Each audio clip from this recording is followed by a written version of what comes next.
फिर से एक नए वीडियो में आपका स्वागत है। तो बहुत सारे क्रिएटर अभी एक्सनेस इंडिया में प्रॉपरली बैन हो चुका है। इसके ऊपर वीडियो बना रहे हैं और बनाएंगे क्लिक बेट के हिसाब से। बट क्या वाकई में एक्सनेस इंडिया में प्रॉपर बैन हुआ है या फिर और कोई मसला है, तो उसके बारे में आज हम बात करने वाले हैं। तो बेसिकली हम यहाँ पे अगर देखें तो आप अगर जब सर्च करेंगे गूगल के ऊपर एक्सनेस इज़ वर्किंग और नॉट आफ्टर जुलाई 11 वगैरह, तो आपको यहाँ पे देखने को मिलेगा कि Exness is not shutting down, they are temporarily pausing new clients registration because their servers are currently running at full capacity due to high demand and trending volume. Just imagine how massive their user base must be if they had to stop onboarding new clients.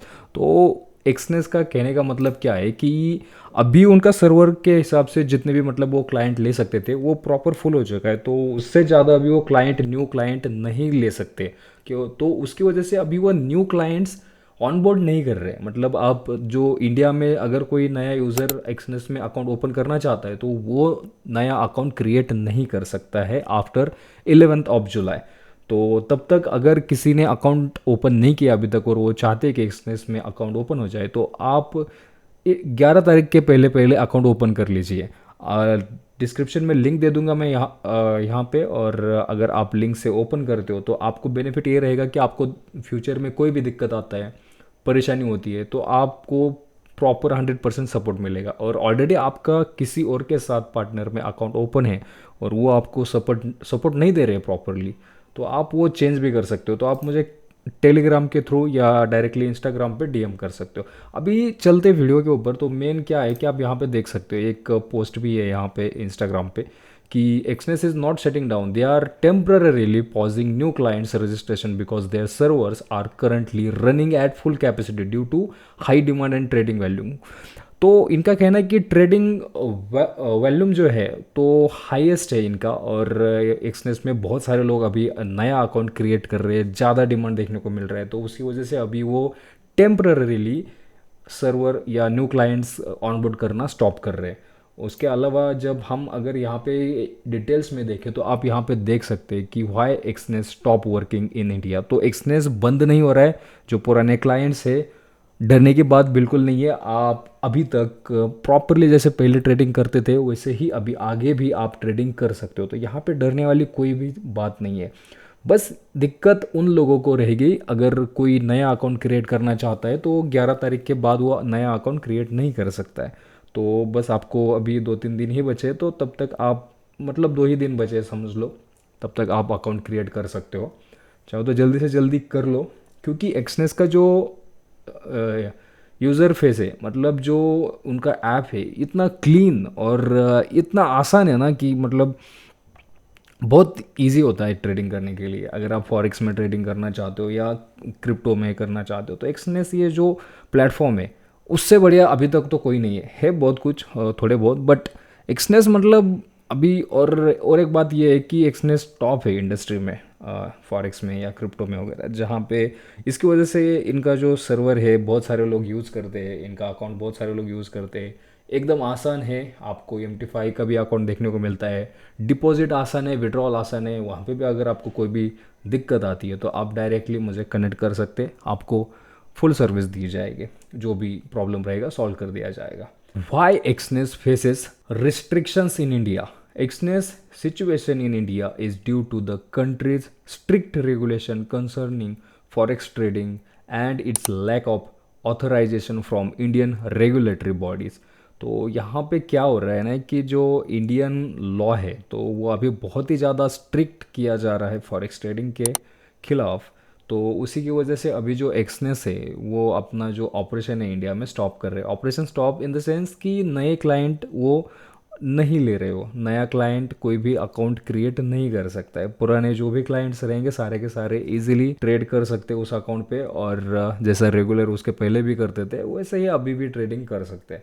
तो यहाँ पे अगर main 3 reason है जहाँ पे, एक तो है रेगुलेशन इंडिया के वगैरह, जो गवर्नमेंट बॉडी वगैरह सपोर्ट वगैरह नहीं देती है और बहुत सारे उनको दिक्कत का सामना करना पड़ रहा है, इसलिए अभी वो नए क्लाइंट्स लेना डायरेक्टली स्टॉप कर रहे हैं। Lack of Indian regulatory licences, तो उनको इंडिया में काम करने के लिए आसानी से लाइसेंस भी नहीं मिल रहा है, या अगर लाइसेंस ऑलरेडी तो नहीं है इनके पास, तो वो उसकी वजह से यहाँ पे बहुत सारा इनको दिक्कत आ रहा है, तो बहुत सारे प्रॉब्लम को फेस कर रहे हैं। तो उसकी वजह से ही अभी वो क्या कर रहे हैं कि नए क्लाइंट्स लेना ही बंद कर रहे हैं, सबसे आसान चीज़, क्योंकि ऑलरेडी इनके साथ बहुत सारा क्लाइंट बेस है, तो उसके ऊपर भी वो आराम से चल सकते हैं।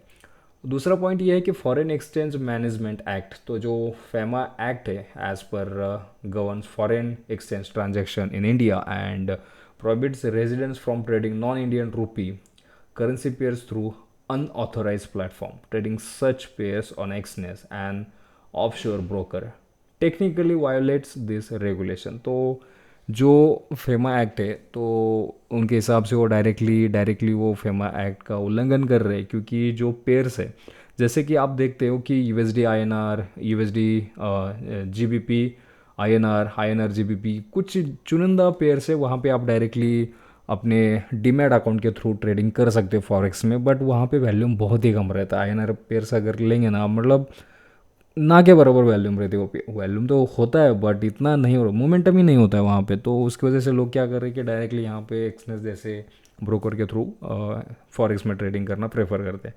तो ये रीज़न है। और तीसरा है regulatory grey area and risk. तो मतलब जो ट्रेडिंग है फॉरेक्स की, यहाँ पे गवर्नमेंट प्रॉपरली बोल भी नहीं रही है कि ये इलीगल है, और प्रॉपरली ये भी नहीं कह रही है कि ये लीगल है, मतलब ये ग्रे एरिया में है। और इसकी वजह से यहाँ पे एक्सचेंज को लग रहा है कि इन फ्यूचर में अगर कुछ दिक्कत हो जाए तो वो उस दिक्कत को फेस नहीं करना चाहती है, तो वो रिस्क ही नहीं लेना चाहते वो। तो उसके लिए भी वो स्टॉप कर रहे नए क्लाइंट लेना। तो आपको बस 2 दिन का समय है, आप अगर चाहते हो तो कर सकते हो इनके साथ वगैरह अकाउंट क्रिएट वगैरह, नहीं चाहते हो तो फिर दूसरे भी बहुत सारे ऑप्शंस है। तो बट जो एक्सनेस है उसके जैसा कोई ब्रोकर है नहीं अभी तक, इतना आसान, क्लीन और यूज़र फ्रेंडली, जो आपको बहुत ही बढ़िया प्लेटफॉर्म प्रोवाइड करता है। हालांकि देखते हैं अभी आगे क्या होता है, और जो इसी की वजह से आप अगर चाहे तो इन डिटेल में पढ़ सकते हो। यहाँ पे जाके आप ऊपर में जो भी आप पढ़ना चाहते हो पॉज करके आराम से पढ़ सकते हो कि क्या है potential FEMA violation and penalties. ये सारी चीज़ें यहाँ पे है, लिमिटेड लीगल प्रोटेक्शंस और banking restrictions and withdrawal issues वगैरह। तो यहाँ पे आप विड्रॉल के लिए भी इशू सॉल्व करते हो, तो उसके लिए अलग सॉल्यूशन लेके आने वाले हैं हम। तो उसके लिए कुछ समय का वेट कर लीजिए। और अभी कुछ लोग का ये कहना है कि रेडोट पे का अल्टरनेटिव ऑप्शन मार्केट में आया है, बट देखो बहुत सारे ऑप्शंस है। ऐसा नहीं है कि बस आपको एक ही ऑप्शन है कि रेडोट पे के अलावा बहुत सारे ऑप्शंस है। बट क्या है ना कि सारे के सारे ऑप्शन सेफ नहीं है, और कुछ है बट वो बहुत ज़्यादा चार्जेस लेते हैं। तो आप वो क्या होल्ड कर सकते हैं चार्जेस वगैरह, इतना पे कर सकते हो क्या? रेडोट पे लाइफ टाइम फ्री है। कुछ कार्ड ऐसे कि वो मंथली फ़ीस लेते हैं, कुछ कार्ड ऐसे है कि वो मंथली फ़ीस नहीं लेते, बट आपको जब डिपॉजिट करेंगे तभी 2% से 5% तक चार्जेस लेते हैं, और ऊपर से वो चार्जेस भी लेंगे। क्या पता वो आने वाले समय में जब ज़्यादा डिपॉजिट जमा हो जाए, कंपनी बंद हो जाए।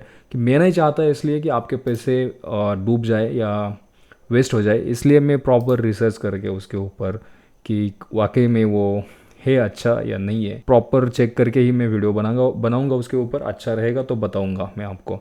ऐसा नहीं है कि बाकी के जो यूज़र रहते हैं या जो क्रिएटर है डायरेक्टली कोई भी मतलब यूज़ के लिए बना देंगे वीडियो वगैरह जल्दबाजी में। तो इसीलिए मैं थोड़ा समय लूँगा, बट बता दूंगा मैं आपको। बहुत सारे लोग पूछ रहे हैं कि अभी ऑप्शन है, उसके अलावा भी और भी एक ऑप्शन ला रहे हैं आपके लिए, तो सरप्राइज़ है आपके लिए, तो बने रहिए।